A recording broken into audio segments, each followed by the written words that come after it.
వాస్తవాలు కూడా ప్రజలకు చెప్పకపోతే ఇంకా నేను రాలేదే, లేదంటే చేసేయలేకపోతున్నాడు, డబ్బులున్నాయి ఎందుకు చేయలేదు, నేను చేస్తా అన్నాడు కదా, నమ్ముకున్నాం కదా అనే ఫీలింగ్ వస్తున్నారు. అది కూడా చెప్పాలి. ఇప్పుడు గవర్నమెంట్ ఆఫ్ ఇండియా ఇచ్చారు ఒక 15,000 కోట్లు వరల్డ్ బ్యాంక్ నుంచి అమరావతికి ఇచ్చారు. ఒక 12,150 కోట్లు పోలవరానికి ఇచ్చారు. ఒక 11,114 కోట్లు రివైవల్కి ఇచ్చారు.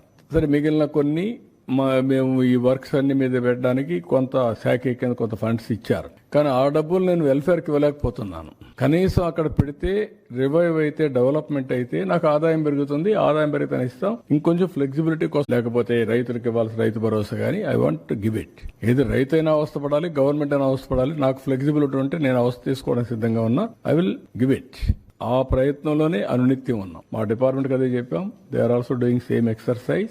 ఒక్క నిమిషం కూడా వెయిట్ చేయాలి నాకు ఫ్లెక్సిబిలిటీ ఉంటే. ఇప్పుడే దాని మీద కూడా ప్లాన్ చేసుకున్నాం, వర్కౌట్ చేస్తున్నాం. I will come out.